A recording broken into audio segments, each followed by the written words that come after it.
Well, hello everyone, it's Ryan here, and welcome back to the channel. So, after sweating Oblivion Remastered for probably the best part of 2 months, I wanted to revisit a game that I picked up towards the back end of last year, and that's Dragon Age the Veilguard, and I really just wanted to do a second playthrough with a different class.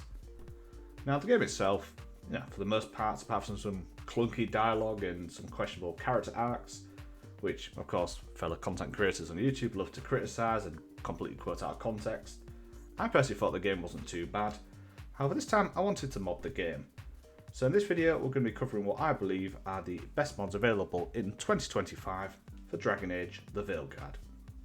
So without further ado, let's crack on with the rest of this video. Okay, so all the mods that we're going to cover in this video today are available to download free of charge from Nexus Mods, although you will need an account to do so. So the first mod we've got on the list is the Choose Your Skills No Skill Requirement mod. And really what this does is it removes the connections, specializations and level restrictions for the player as well as the companion's skill trees. So in other words, you're now able to freely choose any skill at any point in the game, and you don't need to have the previous perk selected in order to move along the path. And more importantly, you're not wasting skill points on passive abilities that you're never actually going to use. So for example, if you're playing as a mage, you might want some of the resource generation bonuses that the Evoker specialization offers, but then at the same time, you want some of these abilities that the Deathcaller uses that allows you to heal on hit. So likewise, when it comes to companion abilities, most of them will have 2 branches, and they typically have increased damage or duration of the effects. And normally, it's either one or the other.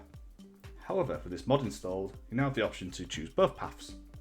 So you can, for example, with Balera's healing ability, you've got the option to reclaim mana as well as ultimate when you activate the ability. And of course, with it being restricted, you can also skip any passives or ability upgrades that you don't want.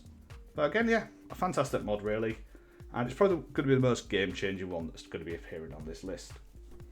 The next mod we've got on the list is the Valuable Hints mod, which basically adds a new text field in the description of valuable loot that you can sell to vendors, and it tells you which ones are going to typically give you more approval for that particular faction. So for example, when you sell items to the Grey Warden merchants, anything to do with Darkspawn will typically gain you more approval, but now the item itself will have a description that tells you that fact.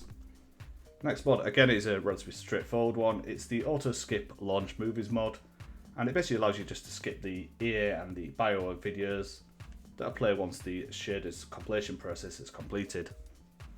Again, just a simple little mod, and it's something that I always use to just help speed up the game. So next one we're going to look at is the Lighthouse Fast Travel mod, which basically just makes it so that when you fast travel back to the Lighthouse, you're going to spawn in front of the Caretaker Merchant, which allows you to upgrade your armour. And this is really just a great quality of life mod, mainly because 99% of cases, you're always going to be either upgrading your equipment or speaking to your companions when you fast travel back to the Lighthouse, and having to not run all the way from the main room is, pretty great, to be fair.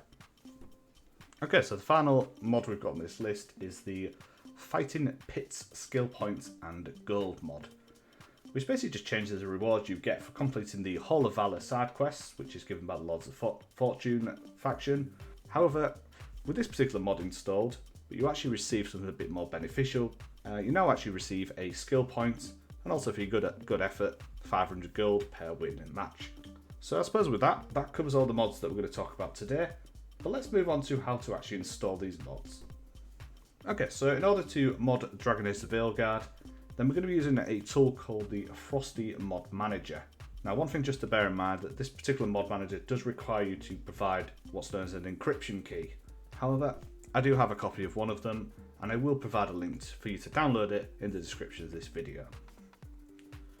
In either case, to download the Frosty Mod Manager, go to the option here where it says Releases. And if you scroll right down to the bottom, you've got an option here where it says Frosty Mod Manager. Now this is a zip archive, so obviously we need to extract it once we've downloaded it. Okay, so that's now downloaded, so let's go and extract the archive, so just right click on it. Now at this point, I'd recommend that you actually move the extracted folder to something that's a bit more sensible or appropriate location. I personally just moved it across into Documents, but again, it's completely up to you. So to launch the mod manager itself, pretty straightforward. You double click where it says Frosty Mod Manager, And from here we need to load a profile for where the game is actually installed to.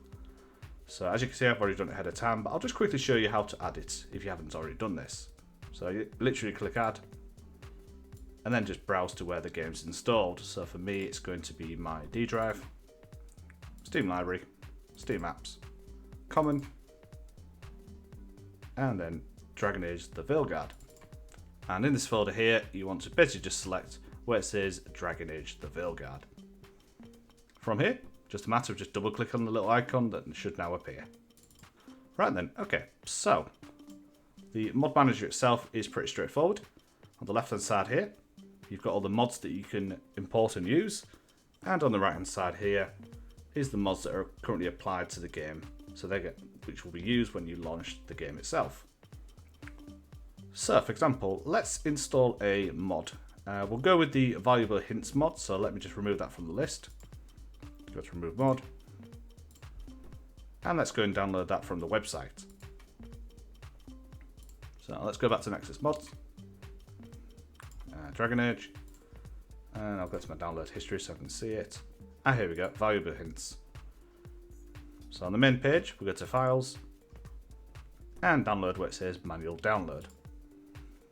Now if we go back to downloads, as you can see, it now says valuable hints here. So let's go back to mod manager and go to where it says add mods, and then just select the mod itself. Now you don't have to unzip this at all, you can just select the archive itself. So click OK.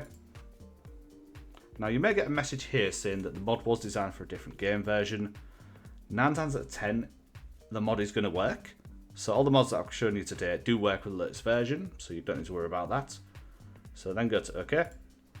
And then from here we want to use that mod. So where it says valuable hints, we want to click apply mods. And as you can see, it's now added it to the bottom there. And once you're finally happy with the mod you want to use, you go to the option here where it says launch. And you'll get a message here talking about how to launch the game with custom arguments. And from here, it's really just a matter of clicking continue, and then the game will load up as normal with the mods applied. Okay, so with that, you now know how to mod Dragon Age the Veilguard.